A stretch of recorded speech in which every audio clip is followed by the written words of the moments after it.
Magandang araw kaibigan! Tuloy po kayo sa Felicidad's Channel. Sa mga kwento ng buhay at pag-ibig na hinalukay sa natatagong baul ni Felicidad. Pero bago po tayo magpatuloy, huwag niyo pong kalilimutan na i-like ang video, i-subscribe ang channel, at i-click ang notification bell para lagi kayong updated sa mga parating pa na upload.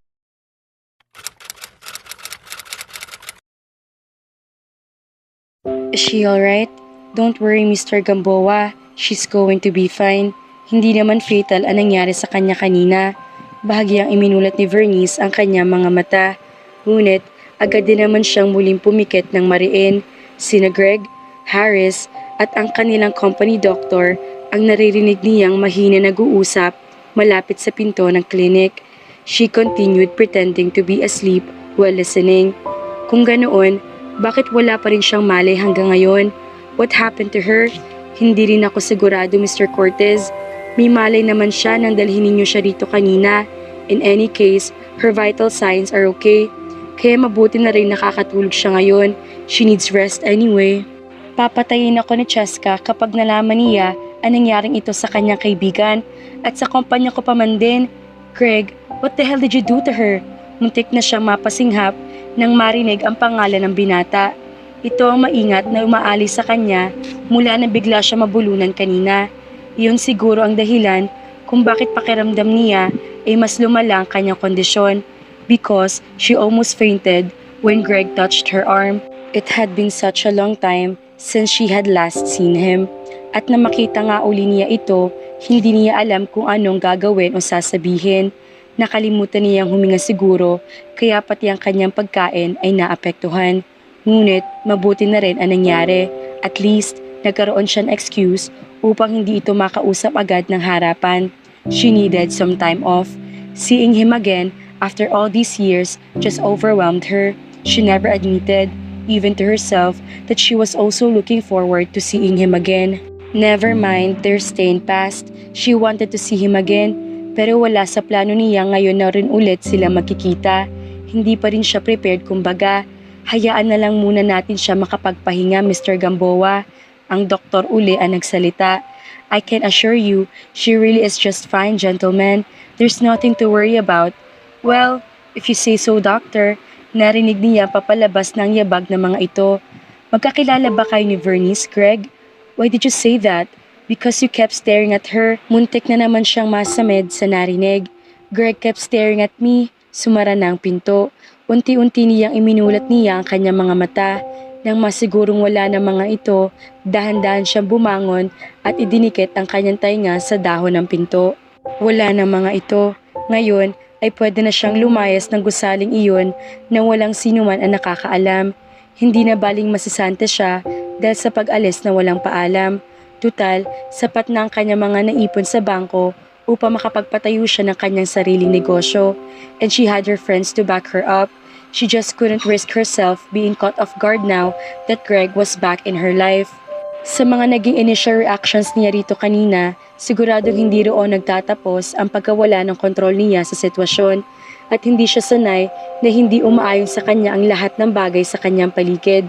Lalo pa nga at siyang involved. Nag-freak out siya dahil hindi niya alam kung anong gagawin, kaya kailangan niyang umalis na muna at nang makapagpalamig.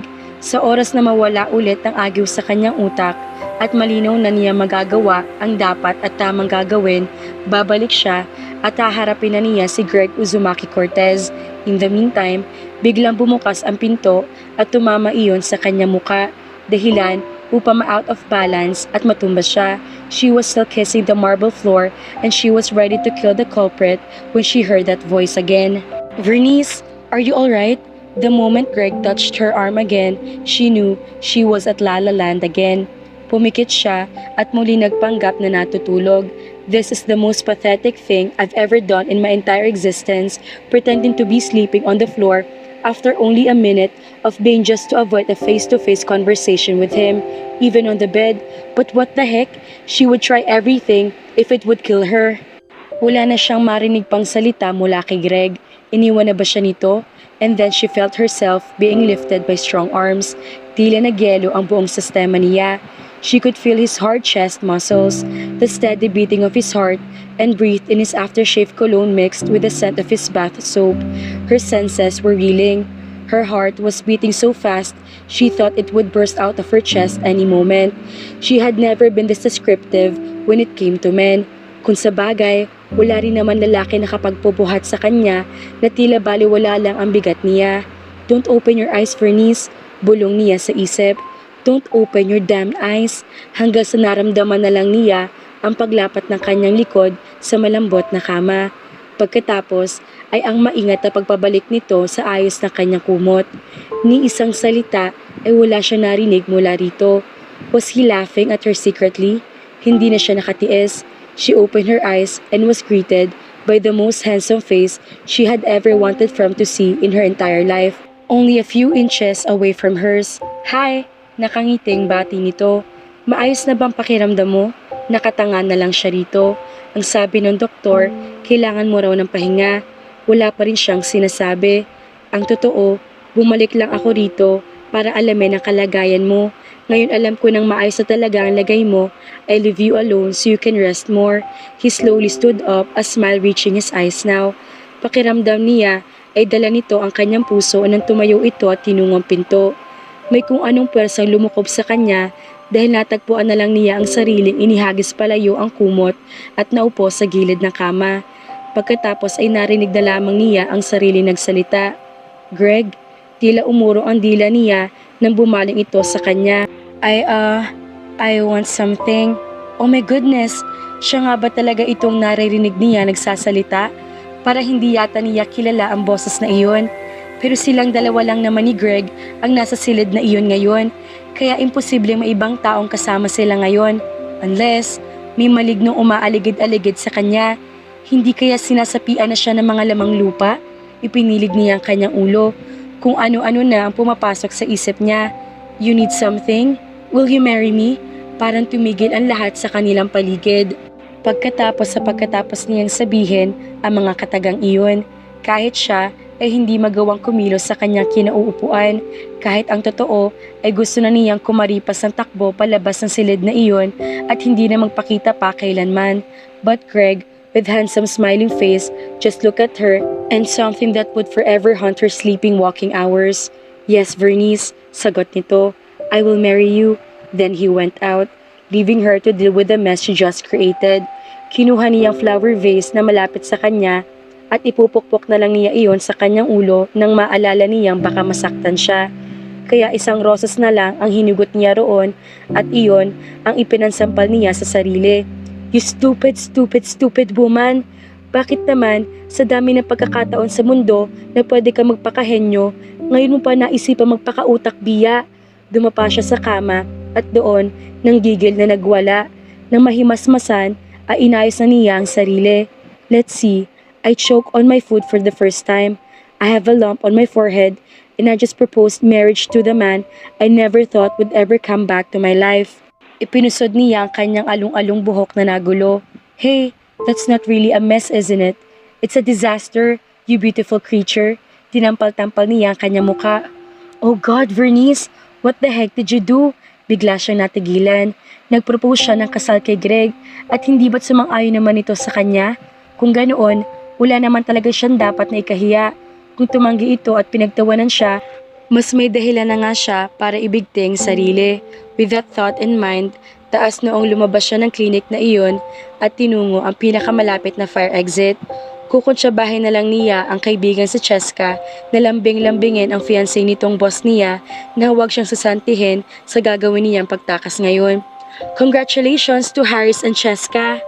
Nagpalakpakan ang mga taong dumalo sa engagement party ng dalawa, habang si Vernice ay nagpapiesta ang mga mata sa nakalatag na pagkain sa buffet table. Vernice, punasan mo nga iyang laway sa bibig mo, sabi ni Jeline sa kanyang tabi. Nakakahiya, baka isipin pa ng mga tao rito magkakilala tayo. Otomatiko namang dumapo ang palad niya sa kanyang bibig. Then she heard her friends laughing. Napagtripan na naman siya ng mga sirang ulong ito. Wala na naman kayo magawa no, aniya. Isang peraso na lumpiang Shanghai ang dinampot niya. Diretso iyon sa kanyang bibig. Magsihayo na nga kayo at iwan ninyo ako rito mag-isa. Istorbo kayo sa pagkain ko. Hindi ka namin pwedeng iwan dito. Wika ni Bella na isa ring newly engaged. Baka bigla ka nalang damputin ng mga gwardya at ipadala sa Manila Zoo. Kawawa naman kami, nakangising dugtong ni Riza. Wala na kaming pet, wala na kaming taga-aliw. Kyla chipped in. Aba, tingnan mo nga naman no, marami pala akong silbi sa inyo. Nagtatawanan lang ang mga ito. Ang lalakas manlait ng mga kaibigan niya, palibhasa, may mga kakampes sa mga ito. Oo, sa loob lang ng ilang buwang nakalipas, 4 na sa mga kaibigan niya ang engaged. Cheska was the first. Nalate nga lang ang formal announcement. Kyla was the second, Jeline was the third, and Bella was the latest victim of Cupid's arrow. Siguradong siyang isa sa mga araw na ito ay tatamaan na rin ang puso ng polluted mind na Maria Clara nilang kaibigang si Myra. Nakakapagtaka lang na ang mga naging fiancé sa tatlong iyon ay taga Monte Maria Ranch. Even Myra's apple of the eye was from the said village. Oh well, nagkataon lang siguro yun. Vernice, don't interrupt me when I'm eating, Noreen Arellano. Dumampot ito ng 3 piraso pa ng lumpia at inilapag nito iyon sa kanyang plato. Thank you, please continue. Ikaw talaga, naiiling na lang ng wika nito. Saan mo ba dinadala iyang mga kinakain mo? Samantalang, hindi ka man nakakikitaan ng kahit katiting na bilbil sa katawan. Sa tiyan ko, saan pa ba? She picked at her stomach under her plate. I'm fat, hindi lang halata. Mabilis ang metabolism ng katawan niya, kaya hindi tumataba iyan, wika ni Jenna. In short, lagi siya sa kubeta. Tumagingtay ng halakhakan sa grupo nila. Hindi na siya magtataka kung lahat na ng tao sa naturang village ay narinig ang halakhakan ng mga ito. She didn't know what made her turn to that part of the clubhouse where there were a few men talking and smiling as they looked at her direction, and there she saw her reason, Greg Uzumaki Cortez. He looked like he had been being urged by his friends, especially Tyrone. Oo, ang high school corps commander nila na nakilala niya nung una mag-announce ng engagement doon si Kyla. Pero bakit nga kaya ngayon lang niya nakita si Greg doon, samantalang ilang kaibigan niya ang nauna na nagkaroon doon ng mga engagement announcement? That was the second time they saw each other pagkatapos sa kagagahan niya nang bigla na lang niyang alokin nito ng kasal, and that was already almost 2 months ago. Iniiwasan ba siya nito? May kung anong naramdaman siya munting kirot sa kanyang puso, saka alamang umiiwas nga ito sa kanya. Well, on her part, she deliberately avoided him, but she was still hoping in the deep recesses of her heart that they would meet again somewhere. Pero ngayon, nakita niyang inilapag ang baso nito ng alak na hawak nito. Then he started walking towards their direction. Oh, Vernice, saan ka pupunta? Tanong ni Myra. Nakalimutan ko magsipilyo. Ha? Kahit siya ay naguluhan sa kanyang sagot. Basta, pakisabi na lang kay Cheska na dumating ako, kaya walang dahilan para sabunin niya ako ng sermon. Hindi pa formal na nakikilala ng mga kaibigan niya si Greg. Sina Kyla, Cheska at Jenna pa lang ang talaga nakakakita at nakakakilala rito. And all those time, wala siya sa harap ng mga ito. Kaya kapag nakita ng mga ito si Greg, siguradong malalagay siya sa alanganin. And she wouldn't wish that at the moment, not after she proposed marriage to him. Hindi pa niya alam kung paano ipapaliwanag sa mga kaibigan ang tungkol sa kakaibang pangyayari sa kanila ng binata. Kung siya nga mismo ay hindi maintindihan iyon at hindi na sana siya nalilito sa mga ganoong kaganapan. Tila, kay bagal ng pagdating niya sa gate ng village ng clubhouse. Kulang na lang, ay liparin niya iyon nang biglang may 2 batang lalaking magkamuka ang humarang sa kanya. Yes, tanong niya sa mga ito. Hindi namin makita mommy namin. Nakita mo ba mommy namin? No, she tried passing through them but the kids, obviously twins, still blocked her way. Look, midgets, I'm not sure makikita rin ninyo ang mommy ninyo.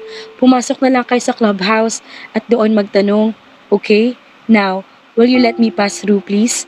Nagkatinginan sa isa't isang kambal. But siya, Trevor? Oo nga, Harold. Look, Trevor. Tiningnan siya ng masama nang tinawag niya, it's Trevor. Right? So pwede niyo na ba ako padaanin? Muli nagkatinginan ang mga ito sa isa't isa. Kung hindi pa kumilos ang kambal, ay malamang na nasipa na niya ang mga ito. Thank you, Vernice. Nanigas na siya sa kinatatayuan nang marinig ang boses na tumawag sa kanya. This isn't happening. Pinilit niyang may hakbang ang kanyang mga paa.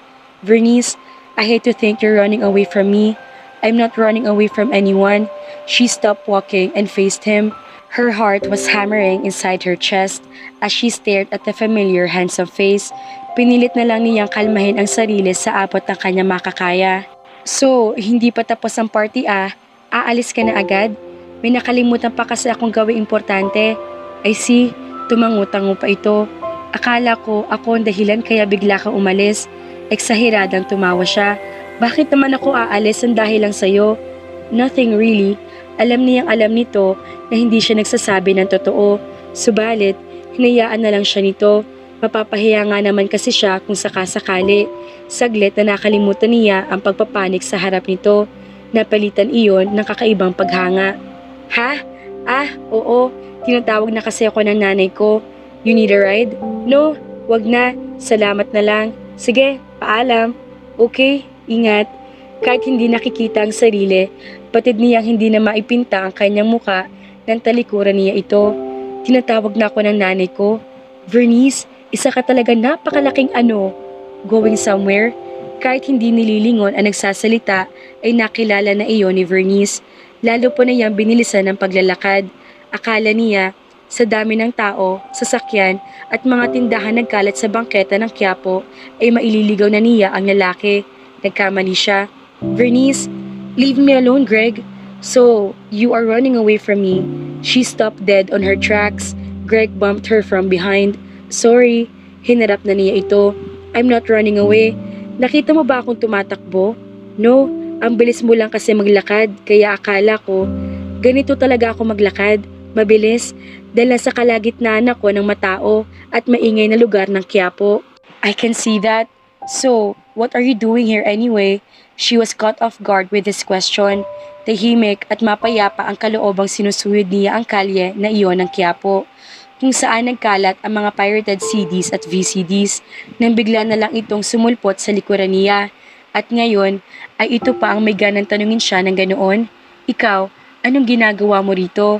Balik tanong niya. He was squinting at the blinding lights of the afternoon sun. His cheeks had a slight pinkish color in them, probably due to the summer heat. Gorgeous, I just purchased some local handicrafts for business. Simpleng sagot nito. Your turn. To what? To answer my question. He emphasized his every word. What are you doing here? Hindi man lang ba ito naiilang sa kanya? Pagkatapos ng mga namagitan sa kanila noong, never mind, well, kung hindi ito naiilang sa kanya, then there was no reason why she should show he was making her uncomfortable. She was tough. Bibili ako ng mga koleksyon ko. Where? Here? Sarcastic kong sagot niya bago ito nilagpasan. Sumunod naman ito. Hindi mo naman siguro ako sinusundan ng lagay na iyan, di ba? Me? Oh no, of course I'm not following you. Pasimple pang tiningnan nito ang mga nakadisplay na pirated CD sa bangketa.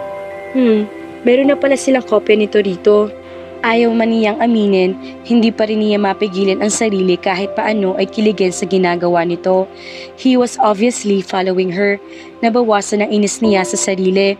May mga anime CD sa third floor ng building na iyan. Wika niya, sabay turo sa isang 3-story na gusali. Gusto mong tumingin-tingin din doon? Mabilis na iniwan nito ang kinukutingtin ng mga CDs at nakangiting sumunod sa kanya. Hanggang ngayon pala ay ate ka pa rin sa anime. Wika nito habang paakyat na sila sa ikatlong palapag. Naalala ko pa noong high school tayo, ilang beses ka nag-cutting classes para lang mapanood ang Voltas 5. Excuse me, hindi ako nag-cutting class kahit minsan. Maaga lang akong umaalis ng school pagkatapos sa mga klase natin. Oh yeah, you were always the first high school student to leave the school. Hindi ka ba binigyan ng medalya ng paaralan natin para doon? Itulak kaya kita riyan sa hagdan. Tumawa lang ito. Sige, mang-asar ka pa. He kept quiet, but a smile never left his handsome face and sparkling eyes. Naramdaman niyang tila kumakalma na ang sistema niya. Iyon ang unang pagkakataon na naramdaman niya iyon mula nang unang araw sila nagkita sa opisina ng Globelands. Masikip at mainit ang ikatlong palapag ng gusaling iyon. Halos hindi na rin madaanan ang maliit na espasyo sa gitna dahil sa patong-pato ng mga pirated CDs na nakadisplay doon. Kahit kailan ay hindi niya tinangkilik ang pagbili ng mga piniratang pelikula. Ang habol lang naman talaga niya roon ay mga kopya ng paborito niya mga anime na nahihirapan siyang hanapin sa mga mall at authorized outlets. Pagdating nila sa pinakadulong bahagi ng third floor, nakapwesto roon ang madalas niyang pinagbibilhan. Agad siyang binigyan ng mga kopya ng bagong labas na anime series sa Japan, ang bansa kung saan nagmula ang lahat ng anime show. Ay, ano yan? 3 karton ang nakita niya nakahilera sa sahig. Magulo ang mga anime CDs na naroon. 50 pesos lang isa ma'am, wika na nagbabantay roon. Hindi pa kasi naayos sa lalagyan. 50 pesos? Agad siyang sumalampak sa sahig at naghalungkat.